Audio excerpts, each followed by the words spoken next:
Time now for our weekly partnership segment with the Daily Poster. They are always all over covering the corruption and following the money here in D.C. Joining us with his very latest reporting is Andrew Perez with the Daily Poster. Andrew, great to see you. Good to see you, Andrew. Thanks for having me. Of course. So you've got a bit of an update on the cash flowing to one Senator Kyrsten Sinema to oppose things that are, supported by like 80 and 90% of the public. Let's throw this tear sheet up on the screen.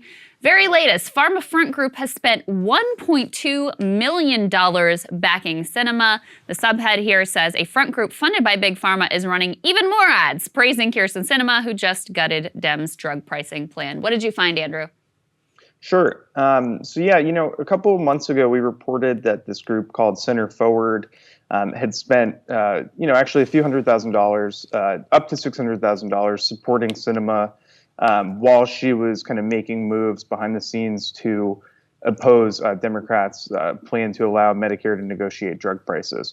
The latest is they've just before Democrats announced that they had reached a kind of compromise with Sinema, Center Forward put another few $100,000 on the air, launching a new ad campaign supporting her. The ad is something really, it's like kind of like purest corporate propaganda you're ever going to see. You might think that they're selling a car commercial. Like there's some sports car going through the desert, someone racing on a horse through the desert. It's really the most vapid kind of propaganda you're ever going to see. And it's, being done at a time when she has been boosting their donors.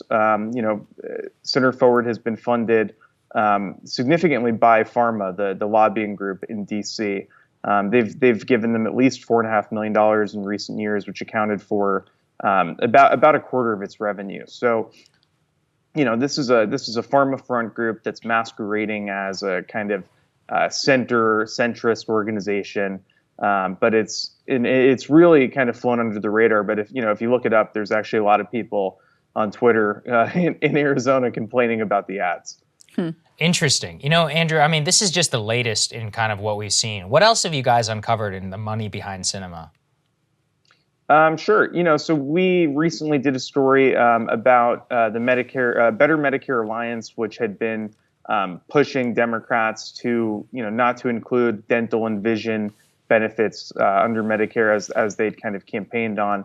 And they had spent, last time we looked, about $500,000 boosting Sinema. The other thing we've reported on how she's seen a big influx in pharma donations over the course of this year. I think she's up to about $600,000 in just donations from Pharma for her career now, including about $100,000 earlier this year. My personal favorite industry that Kyrsten Sinema is getting lots of cash from is the quote-unquote multi-level marketing industry, which basically legalized pyramid schemes. She's the lone holdout on the pro-union, pro-act, which is a main priority for that, I would say, fraudulent industry to try to get killed. So there's, corruption stories of Kyrsten Sinema abound. Of course, I think we are really bearing the lead, which is her eccentric dress, I think is what voters should really care about and really focus on. What's your response to the fact that you really haven't run a single sartorial piece about Kyrsten Sinema yet in the Daily Poster? We're looking for the right correspondent to handle that kind of coverage. I don't think it's going to be me, but we're going to find someone.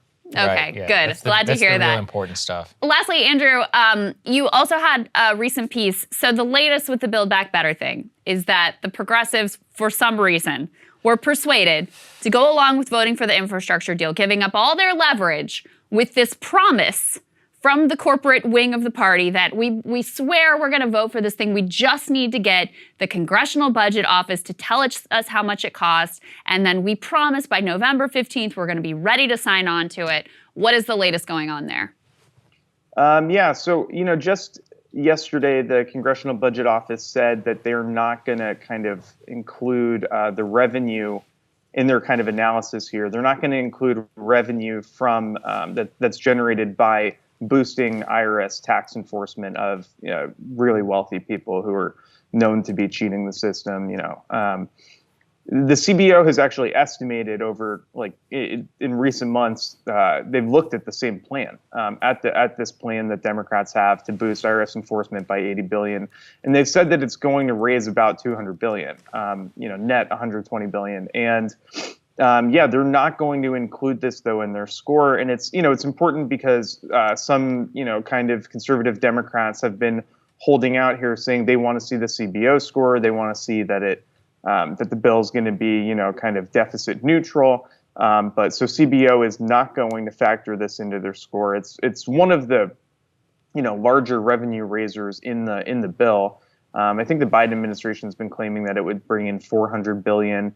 CBO's own estimates say that it'll bring in $200 billion. They're not going to factor this in other than maybe as like some kind of footnote.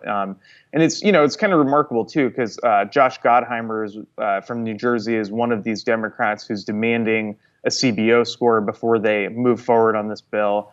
And he actually has endorsed using this same idea to capture revenue just recently. Mm-hmm. He wanted it to fund the so-called SALT tax or SALT cap repeal on state and local tax deductions that would primarily benefit wealthy homeowners. Yeah, he's anyway. He endorsed this revenue method, and now it's going to get excluded here, and it's going to pose a potential problem. Though obviously all this conversation is sort of for naught if Joe Manchin just decides, as we kind of read last night, that he wants to stall this bill further. Well, and because, as you already indicated, the whole thing's been stripped down so much from what it originally was because of people like Kyrsten Sinema and the money that has been funneled to them through various industry groups. Andrew, thank you for the reporting and thank you for your time. We really appreciate it. Thanks, Andrew. Thank you. Of course. You guys enjoy your day. We're going to have more content for you later.